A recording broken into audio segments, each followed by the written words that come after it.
The LHSAA, Louisiana High School Athletic Association, has sanctioned high school bass fishing. Right. We're going to get into this topic a little bit today and hopefully have a guest on to really dive into this next week. But we just want to kind of go ahead and talk about this a little bit. This is something I know we're both excited about, but also a little worried about.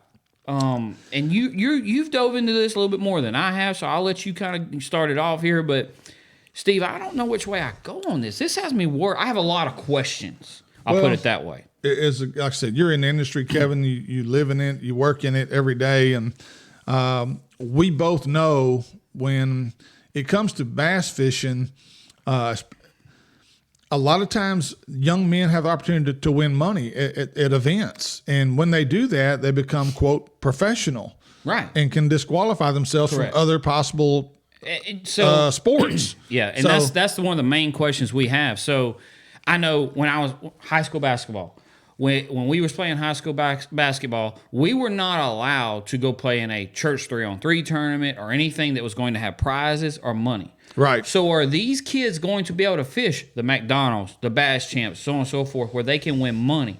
If they can't do that, I'm not for it, Steve. I'm not for it. I will back you on that one as well. And the big player that has decided to partner with LHSAA is FLW. Mm-hmm.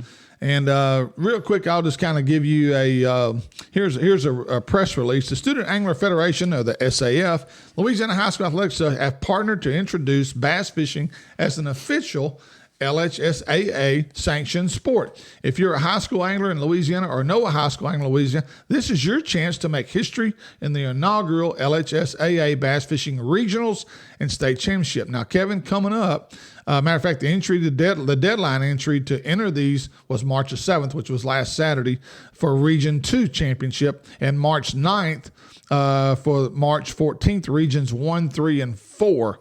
The Region 1 championship will be on Ouachita River in Monroe, March 14th.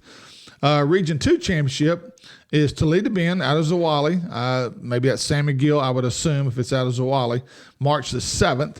Region 3 championship is the Chaffalaya Basin in Berwick, Louisiana. That's March the 14th as well. And also on the 14th is the Region 4 championship, Bayou Signet. West Wego, Louisiana will host that event. And then the state championship is actually going to be on Cross Lake in Shreveport, April 3rd and 4th. So if you're a high school angler and you want to enter, especially the Region 2 especially, which is, that was last weekend. I actually had that event last week. So if you're in Region 1, Ouachita River, that's this coming weekend, along with Regions 3 and 4. They're also this weekend. Again, I'm all for it, and I'm all for growing our sport even more. Yes. I'm all for bass fishing being a LHSAA sanctioned event. Right.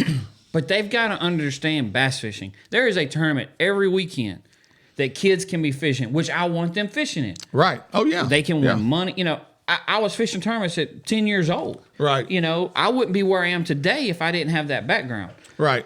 I want to see kids be able to do this, but I don't want it to take away from them being able to fish in the McDonald's with their dad. Right. Well, you and myself, both as former coaches in the LHSAA, we both know that there's certain things you can't do. You can't get a bunch of free product and give it to your kids. You know, that just don't happen. Yeah. It's illegal. You're not allowed to give them gifts like that. So how does Shimano or a Daiwa or a Gamakatsu or a Spro or a V&M, and you're giving these companies, these kids product, does that stop? Yeah. Is that over? Right.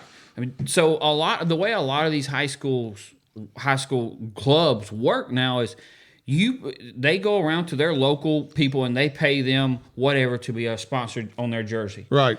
So if they're LHSAA now, they can't do that. Yeah. You know, fishing is expensive. You know, so it's. Well, here was one thing I actually went through the rules. They've released the rules for this LHSAA rules. This rule got my attention, and you already know how I feel on this. Just because some other things me and you are involved with. Bass guides who operate, this is one of the LHSAA rules, bass guides who operate or have operated for hire at any time during the previous 12 months from the tournament date on the designated tournament waters are not permitted as boat captains.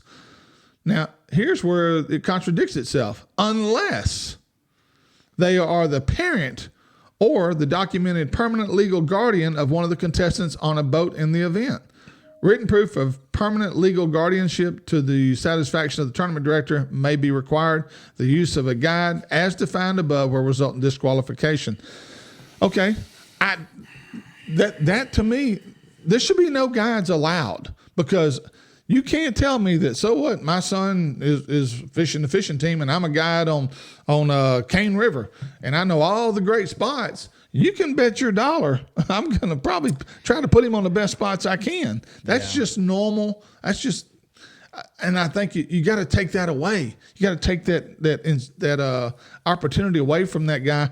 There should not be a guide allowed to fish in these events, in my opinion. And I know they're only a boat captain, but if they're having influence and their son's on that team, you can bet, well, son, you might want to go try over there off that point right there. You know, I don't know. I just think it's too tough. tempting. It is tough, but I also feel like, you know, if you're a guide and your son fishes, you want to be on the water with him. Yeah, you know. Yeah. So I don't know how I feel on that. But no, I agree that there should not be, and what happens a lot and has happened a lot in the past, people hiring people to be a boat captain. Oh Lord, that goes on all the time right now. That's just a whole different deal there. No. But Steve, I've got a lot of questions about this that needs to be answered, and we will dive into this a lot more next week when we have those answers, and hopefully we can have a guest on to speak on this, because man, if LHSAA is going to do this, and I don't believe Texas has it sanctioned yet. But they are in discussion about it. Right. Is my understanding. Georgia just released their sanction. Correct. All the southern states are working on this. Yeah. Not just Louisiana. Right. But, you know, if all these states are going to do this, you've got to do it the right way and understand that bass fishing, don't take kids being able to go fish tournaments with their dad, grandparents, so on and so forth, just because they're fishing 4 tournaments a year for LHSAA. And again, what are they fishing for? Are they fishing for a plaque? Are they fishing for a trophy? Because money's out the window. Prizes out the window. Yeah, I mean, you can forget that. So, but anyway, we'll try possibly the guy that's in charge of this with FLW is Kevin Hunt. He is the National High School and Collegiate Tournament Director. I'll try to line up Kevin next week, see if we can get him on with us. If not, somebody at the LHSAA. We'll hopefully have somebody on. If not, we'll at least get the answers we're looking for and really dive into this more next week. So make sure, get back with us next week.